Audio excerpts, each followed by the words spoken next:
Hello everyone. I know you watched this video to accompany you to sleep.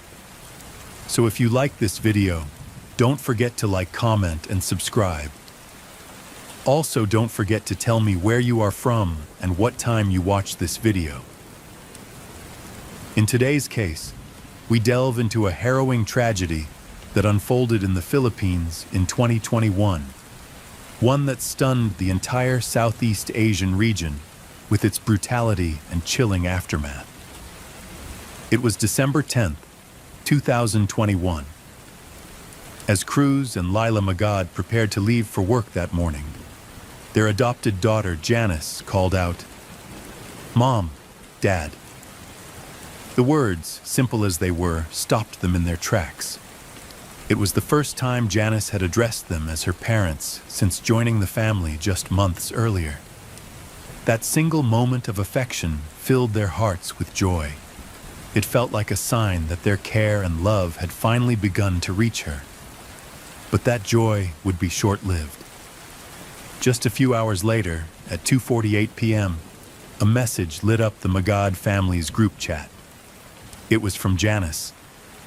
3 burglars just broke into the house.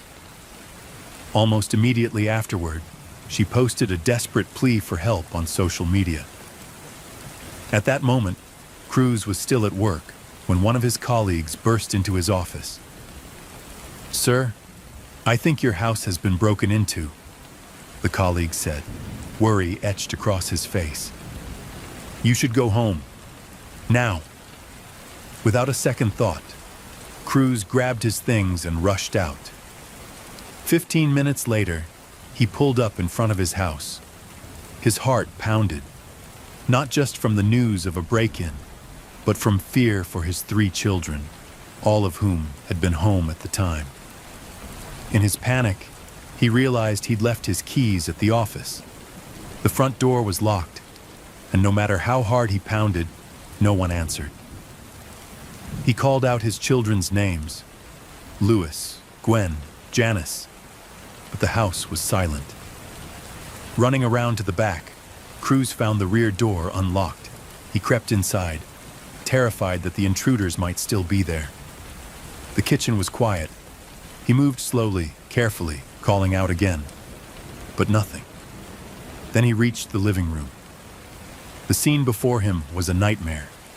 The entire room was in chaos, furniture overturned, shards of a shattered vase scattered across the floor, the carpet soaked in blood.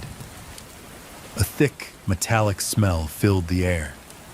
There, lying motionless, were his 2 biological children. 16-year-old Louis lay near the front door, his body beaten and bloodied, his hands bound, something stuffed in his mouth. Not far from him was 18-year-old Gwen, unrecognizable. Her body was covered in stab wounds, her face horribly mutilated. One of her ears had even been cut off. Later, forensic reports would show deep defensive wounds on her hands and arms, indicating she had fought desperately for her life. Cruz fell to his knees, sobbing uncontrollably over the bodies of his children. But even in that moment of unimaginable horror, one thought broke through. Where's Janice? He scrambled to his feet and ran toward her room, frantically dialing her number. The door was locked. He banged and shouted her name. Then, the door opened. Janice emerged, soaking wet and crying. Cruz froze, terrified she was injured. Her soaked clothes looked like they might be stained with blood. But as he inspected her, he realized she wasn't hurt at all. Through trembling sobs, Janice explained that 3 men had broken into the house to rob them.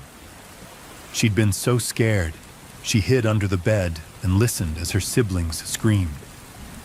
When it was over and the house fell silent, she didn't know what to do. So she took a shower. The story didn't sit right. The details didn't add up, but Cruz didn't press her. Maybe she was in shock, traumatized. He focused on calming her down and immediately called the police. He also contacted his wife, Lila, who rushed home upon hearing the devastating news. The town was small, tight-knit, the kind of place where everyone knew everyone. The Magad family was respected and well-loved. Cruz was a high school teacher, Lila an elementary school principal. Though their income wasn't large, they lived comfortably thanks to inherited farmland and a piggery passed down from Cruz's grandparents. Their children, Gwen and Louis, were exceptional. Gwen, born in 2003, was studying pre-med, dreaming of becoming a doctor. Louis, 2 years younger, loved books, music, and had already decided to become a lawyer.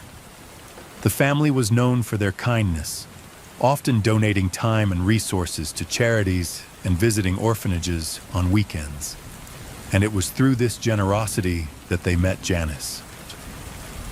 Despite the horrifying scene and the trauma she had just experienced, Janice still remembered to add emojis to her message, a strange and unsettling detail that did not go unnoticed. But what truly baffled investigators was the presence of the murder weapons. Both the hammer and the baseball bat used in the killings were not items brought in by an outsider. They were already in the house. The hammer was Cruz's, typically stored in a drawer in the laundry room. He was certain that only he, his wife Gui, and Janice knew where it was kept. The baseball bat, on the other hand, had belonged to Louis. It was usually placed on the top bunk of his bed, now Janice's room. For someone unfamiliar with the house to find and use both these items during a chaotic burglary seemed implausible. Burglars usually bring their own weapons or grab something in plain sight. The use of these very specific and personal household items pointed to someone who knew the Magad home intimately.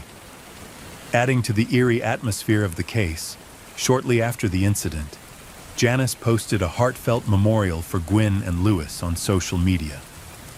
Her words drew widespread sympathy, but as the investigation progressed, dark truths began to surface. It turned out Janice wasn't an orphan, as she had claimed. In fact, she had been in contact with her biological mother over the years through social media. Years ago, following her parents' divorce, Janice's father had left, and her mother, unable to cope with the burden of raising 5 children under desperate circumstances, had relinquished custody. Janice ended up in an orphanage, enduring years of hardship before finally being adopted by the Magads. Her birth mother had been aware of her whereabouts and adoption all along. This revelation shocked the Magad family. However, since the investigation was still ongoing and Janice was a minor, the police urged the public not to jump to conclusions. They maintained a composed and compassionate stance, asking people not to speculate maliciously. But the whispers only grew louder as the investigation expanded. A chilling discovery was soon made. A bag containing women's clothes, soaked in blood, was found hidden in the drainage area of a stream behind the Magad residence. The blood was confirmed to be that of Gwen and Louis. The clothes belonged to Janice. The final breakthrough in the case came from an unexpected source. Illa, the grieving mother. Devastated by the loss of her children and desperate to keep herself from falling apart, she tried to stay occupied by cleaning every corner of their home. During this process, while tidying up Janice's room, Illa stumbled upon a strange ID card. It belonged to a 17-year-old boy named Marlon. Illa had never seen him before, but neighbors later confirmed that they had. Several witnesses reported seeing Marlon in the neighborhood on the day of the murders. A local store owner even recalled Marlon entering his shop and asking which house belonged to the Magads. A motorcycle driver said he had given Marlon a ride directly to the house that same day. Faced with this mounting evidence, the police brought Janice in for questioning again. Under pressure, she admitted to knowing Marlon. He was a friend she had met while working at a church. In the presence of her lawyer, Janice finally confessed, She and Marlon had conspired and carried out the brutal murders of Gwyn and Lewis. Marlon was arrested shortly afterward. In his possession was a critical piece of evidence: Gwyn's missing phone. Yet even with both suspects in custody, the motive remained unclear. During his interrogation, Marlon gave a disturbing account. He claimed that on the day of the murders, he saw a cryptic social media post from Janice, a plea for help. He immediately called her, but when the line connected, there was only silence. After a few moments, he hung up, assuming it was just another one of her dramatic games. Whether this explanation was genuine or an attempt to minimize his role, it raised questions about his sensitivity, or perhaps his disturbing familiarity with Janice's manipulative tendencies.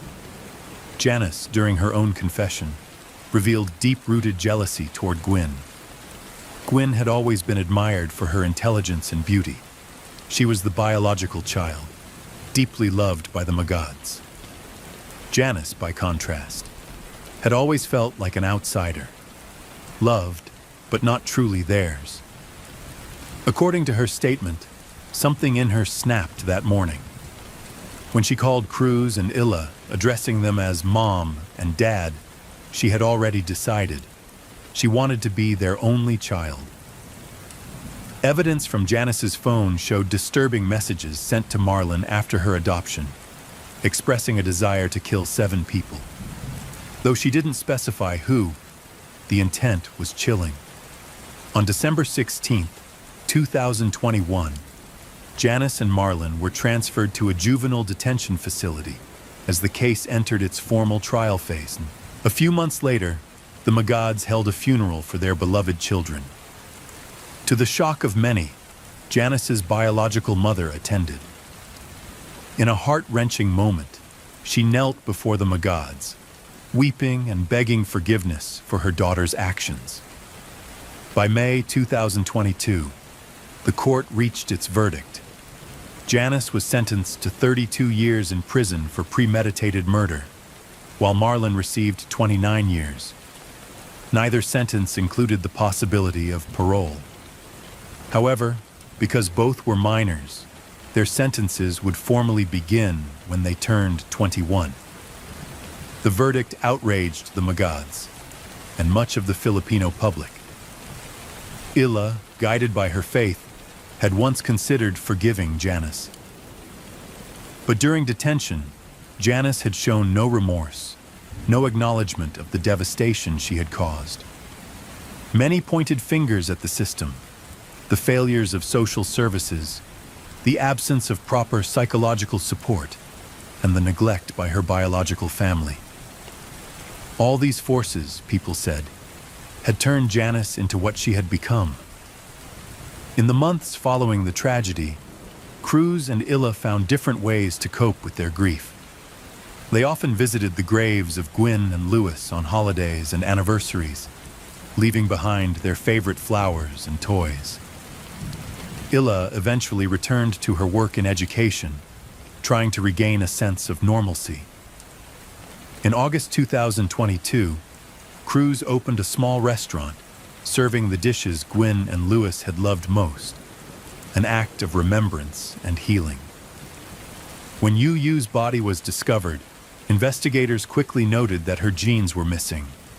Typically, in drowning cases, a loose-fitting top is more likely to be swept away by water, not tight, form-fitting jeans. This detail immediately raised suspicions. Additionally, the location where her body was found raised further questions. Yu Yu lived in Kowloon Chung. To travel from Lan Kwai Fong to Kowloon Chung, one would head north. However, her body had washed up in Aberdeen, a location approximately 6 miles south of Lan Kwai Fong. It didn't make sense geographically or logically. During the investigation, Jenny, Yu Yu's friend, told police about one of Yu Yu's ex-boyfriends, a man named Phi. He worked as a manager at a local convenience store. When questioned, Phi stated that he had been working night shifts on both October 25th and 26th. The police confirmed that he was not at home during those nights, which initially placed him under suspicion. His current girlfriend also provided alarming information. She said Phi had been acting increasingly strange and mentally unstable. The police quickly brought Phi in for formal questioning. He admitted he still had unresolved feelings for Yu.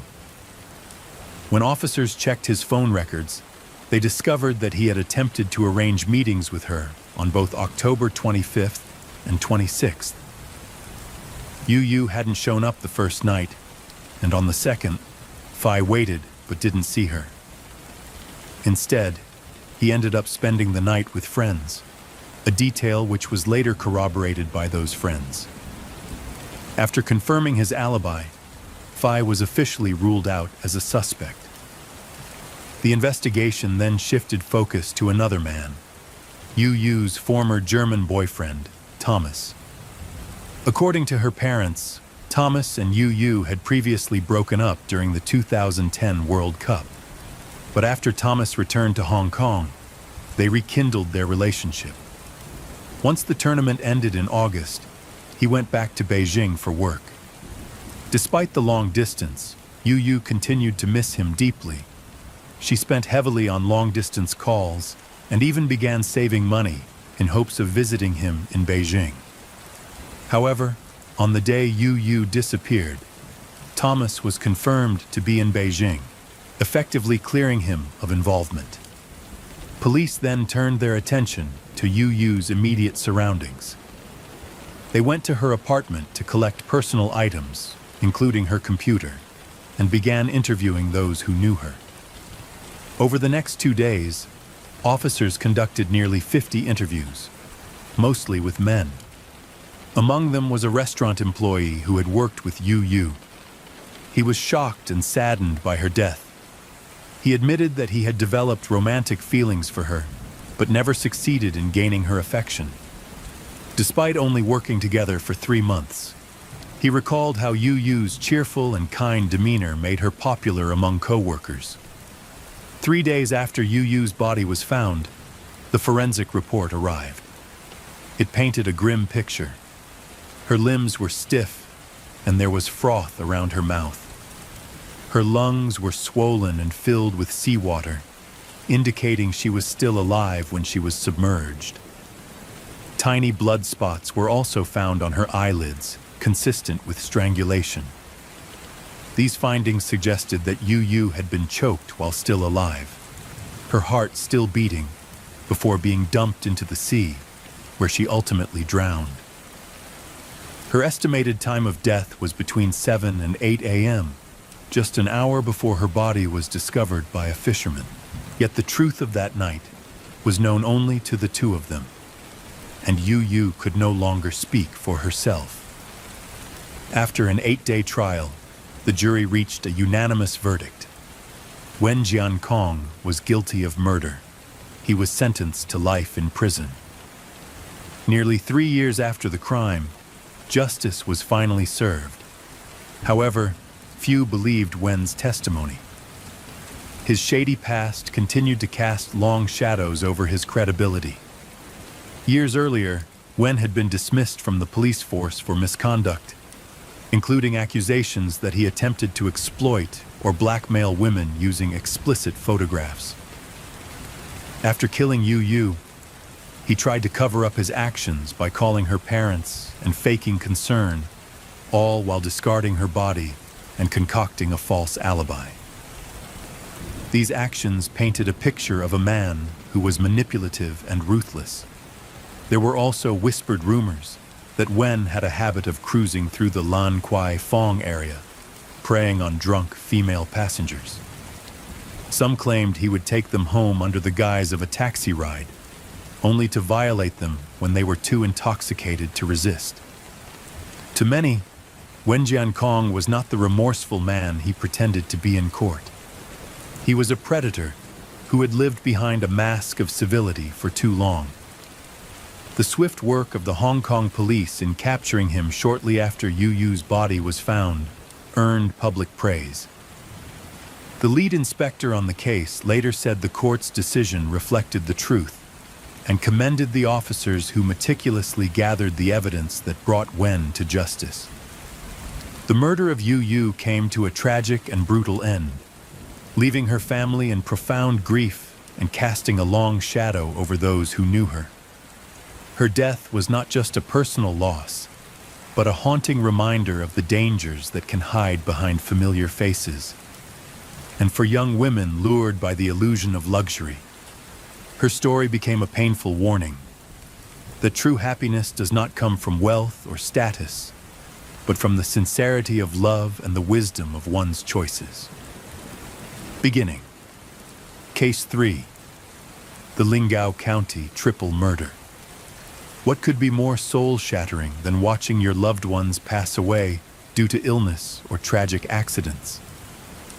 Perhaps it's when their lives are taken suddenly and violently, without warning, at the hands of someone who hides in the shadows, a cold-blooded killer who leaves no clear motive and vanishes without a trace. Such was the reality in one of the most horrifying cases in modern Chinese criminal history. On April the 20th, 2006, a nightmare unfolded in Lingao County, Hainan Province. A mother and her 2 daughters were found dead in their own home, each of them killed by asphyxiation. The man who discovered the crime scene was the husband and father of the victims, Jiang Zihan, a 35-year-old factory worker returning from a night shift. It was just past 6 a.m. when Jiang stepped through the front door of his home. The house was eerily silent. The usual sounds of morning, clinking dishes in the kitchen, the chatter of children, the scent of breakfast, were all absent. A sense of dread crept over him. He called out to his wife and daughters, but no one answered. Jiang moved quickly through the house, his anxiety mounting with every step. When he reached the bedroom, what he saw stopped him cold. His wife lay on the bed, her face pale and expressionless. Her body was still. Their 2 daughters, both young and full of life just the day before, were lying nearby. They too were unresponsive. Jiang dropped to his knees, shaking them, calling their names in desperation. But it was too late. His family was gone. In shock and disbelief, Jiang phoned the police. His voice was trembling, almost unintelligible, as he begged for help. When authorities arrived, they were greeted by a scene straight out of a horror story. The main bedroom reeked of ether, a chemical commonly used as an anesthetic. That odor, sharp and volatile, lingered in the air and around the victims' mouths and noses. The police immediately suspected that the killer had used ether to render the victims unconscious before murdering them.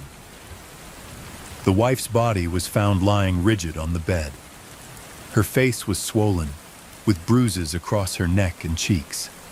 Her lips had turned dark purple, and dried blood clung to her mouth and nose. Her eyes were still open, wide in terror. Her clenched fists and the position of her twisted arm suggested she had fought desperately before slipping into unconsciousness. A pillow soaked with blood and bearing deep handprints lay beside her. It was clear that this household object had been transformed into a murder weapon. Blood wasn't just smeared on the surface of the pillow. It had soaked deep into the fabric, suggesting immense force had been used. Some strands of the victim's hair were embedded in the torn seams of the pillowcase. The edges were frayed, and fibers from it were later discovered on the victim's face and neck. It was clear. The killer had used the pillow to smother her after anesthetizing her with ether. In the same room, the couple's elder daughter, a 6th grader, lay on the floor with wide-open eyes. Bruises covered her small face, and her neck bore marks indicating she'd been restrained and suffocated. Her body showed signs of a fierce struggle. Not far from her was the youngest child, just a toddler. Her tiny body was curled up on the floor, surrounded by blood. She, too, had died from asphyxiation. Her neck and face bore unmistakable bruises from being held down and smothered. The autopsy confirmed the grim reality.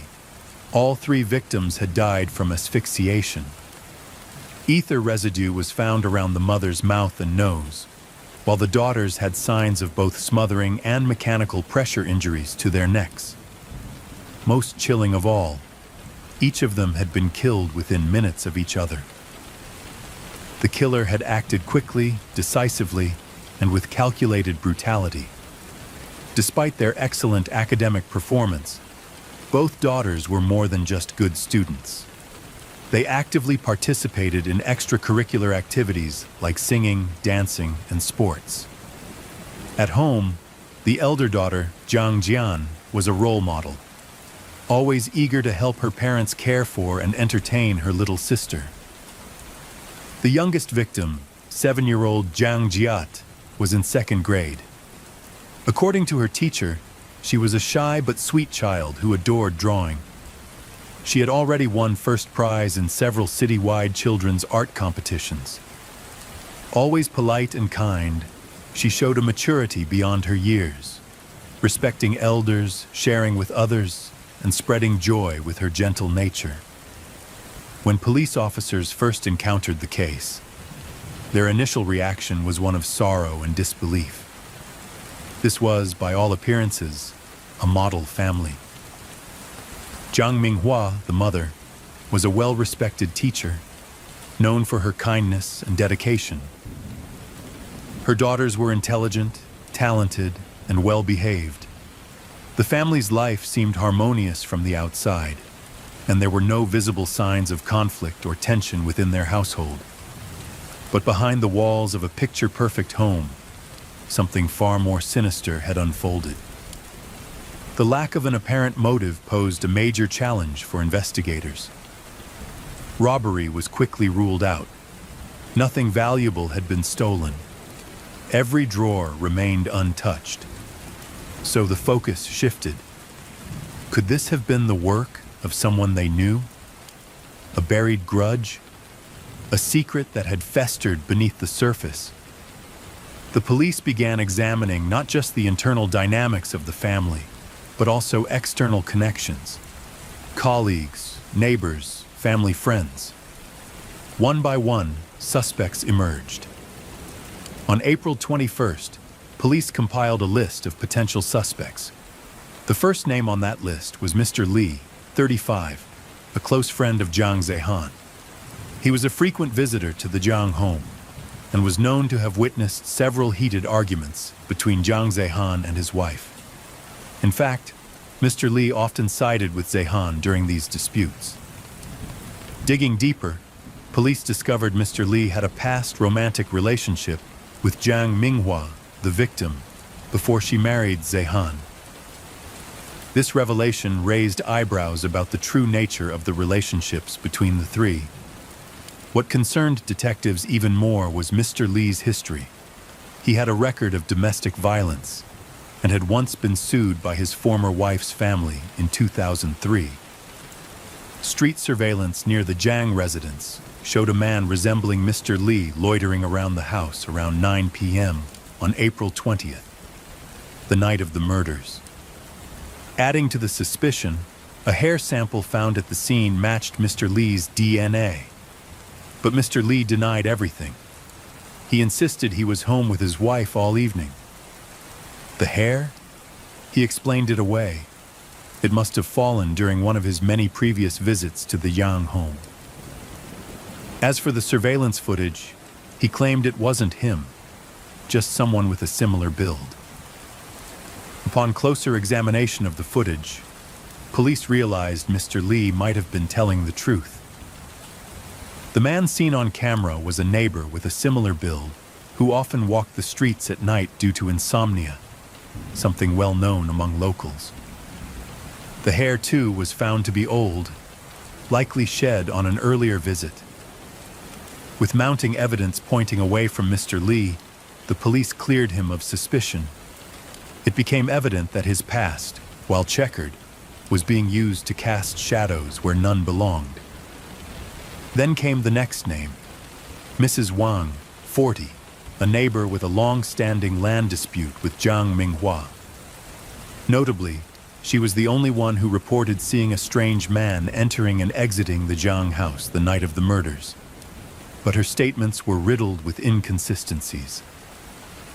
More troubling, police found a piece of ether-soaked cloth in her trash and a bloodstain, later confirmed to be from one of the children, on her window.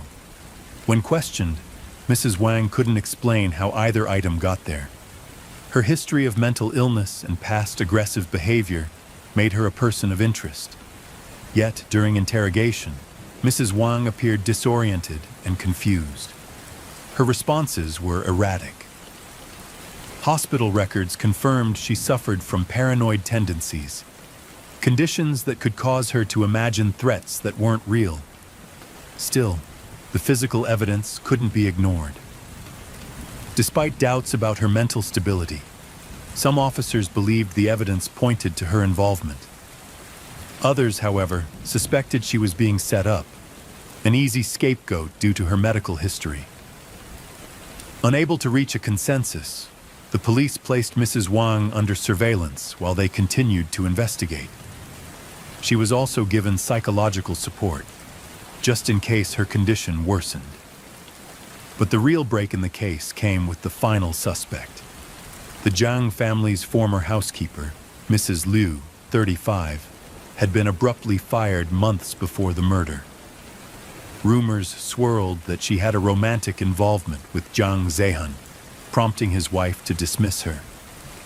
Mrs. Liu felt humiliated, and her anger only grew when she was denied her final paycheck and bonuses. This financial blow pushed her into debt. She was forced to borrow money just to make ends meet. Things escalated when police discovered an old phone belonging to Mrs. Liu at the crime scene, loaded with threatening messages sent to Jiang Minghua. On top of that, a large and unexplained deposit had recently been made into her bank account. It all looked damning, but upon further investigation, things didn't add up. Mrs. Liu explained that the phone had been stolen weeks before the murders. She hadn't reported it, thinking it was a minor loss. Police verified the timeline, confirming that the threatening messages only started after she lost the phone. Cell tower data revealed that the messages had been sent from various locations that didn't match her whereabouts. She had alibis backed by receipts and witness testimonies, placing her miles away from the crime scene when the messages were sent. As for the suspicious deposit, it came from a bank loan, one she had applied for before the murder to cover living expenses. The bank confirmed the documents. Mrs. Liu, too, was innocent, but her cooperation gave police their most important lead yet. Mrs. Liu's statement shed new light on Jiang Zehan. Though he had an alibi, confirmed by a co-worker, that placed him at work the night of the murder, she described witnessing several serious arguments between him and his wife before she was fired. Behind closed doors, the couple's relationship was far from the picture-perfect image they presented to the world. Their marriage was fraught with tension, especially around parenting and financial decisions. Jiang Zehan was distant, often absent, and resentful. Minghua, on the other hand, worked hard to keep the family together for the sake of their daughters. Soon, a crucial piece of evidence surfaced. A co-worker of Jiang Zehan recalled seeing him near Mrs. Liu's neighborhood on the night she reported her phone missing. Surveillance cameras later confirmed it. Zehan had been lingering near her home that night. Why was he there? Network data showed that the threatening messages sent to Minghua had come from locations near Zehan's workplace.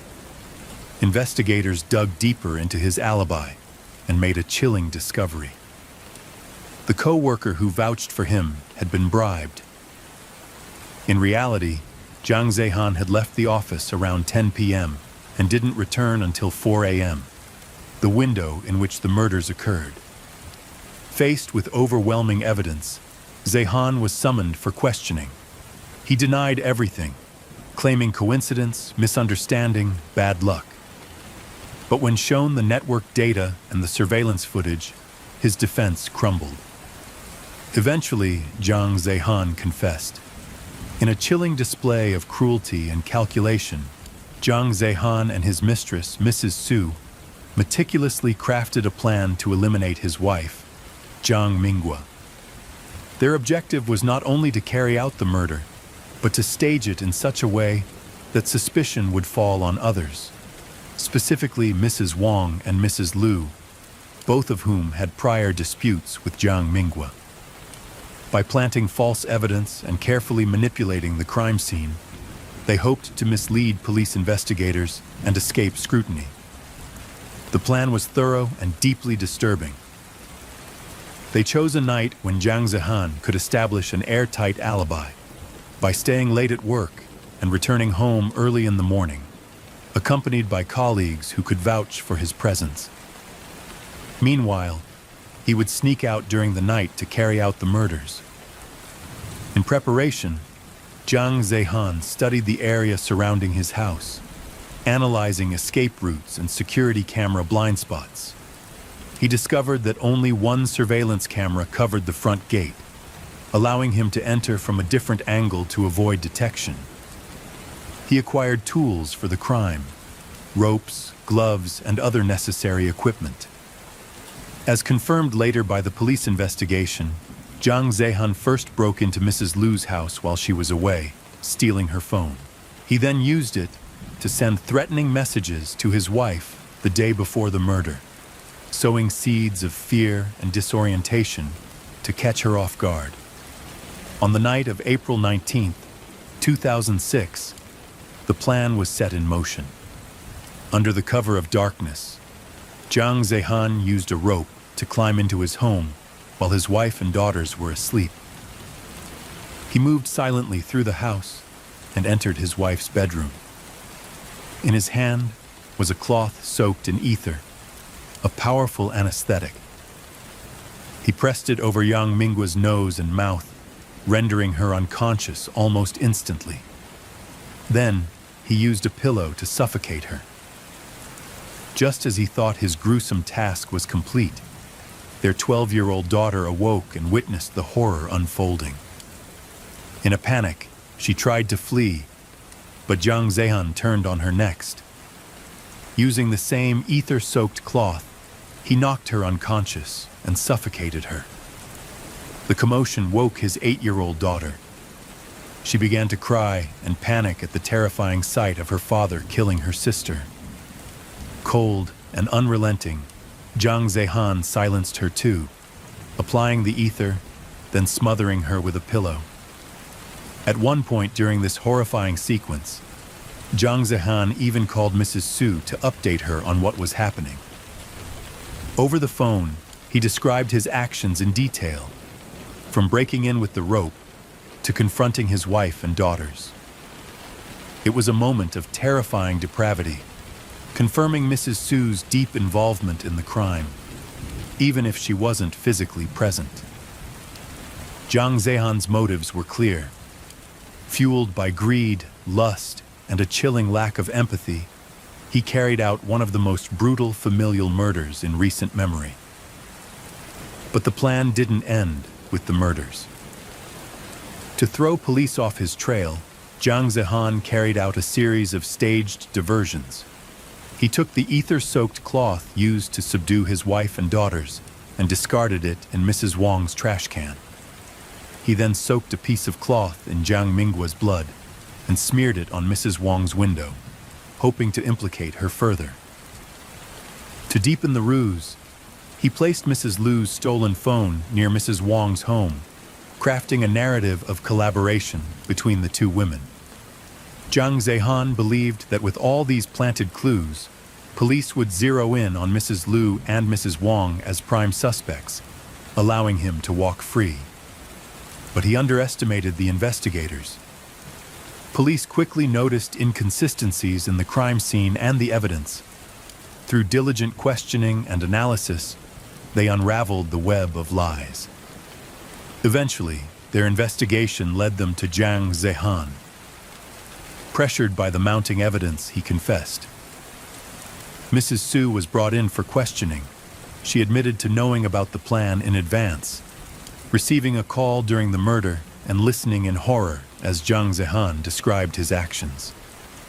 Though she claimed to have pleaded with him to stop, especially when he spoke of killing the children, she never reported the plan to authorities. Her guilt and regret surfaced too late. Despite not participating physically, her prior knowledge and encouragement made her legally culpable. Her testimony offered police vital insights into Jiang Zehan's motives and the sequence of events that unfolded that night. On May 1st, the Supreme Court delivered its verdict.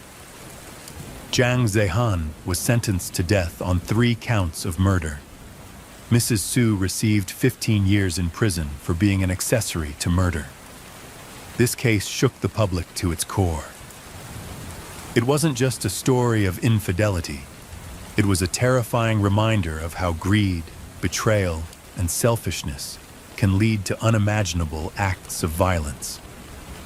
3 innocent lives were taken, including 2 children, all because of one man's willingness to sacrifice his family in the pursuit of a twisted fantasy. The tragedy left a permanent scar on the community, but it also served as a grim reminder. Trust, love, and family must never be taken for granted. And when warning signs appear, when people confide dangerous plans or behave irrationally, it's imperative to act before it's too late. The body was a horrifying sight, mutilated beyond recognition. His genitals had been severed and stuffed in his mouth, a gruesome act carried out post-mortem. He had been stabbed in the heart with such force that it punctured the organ and severed multiple nerves. His hands and feet bore the unmistakable signs of severe binding, and every single finger had been completely fractured. The violence inflicted spoke of something deeply personal, of rage, humiliation, and a need to desecrate. Yet the crime scene itself was curiously clean. There were no signs of a struggle, no blood spatter, nothing that suggested the killing had occurred there. To the trained eyes of the investigators, it was clear this was a dumping ground, not the murder site. The empty lot, enclosed by a 1.5-meter fence, was privately owned by Chiawa Company. It wasn't accessible to the public, and only a select few had keys to it. That pointed to a disturbing likelihood.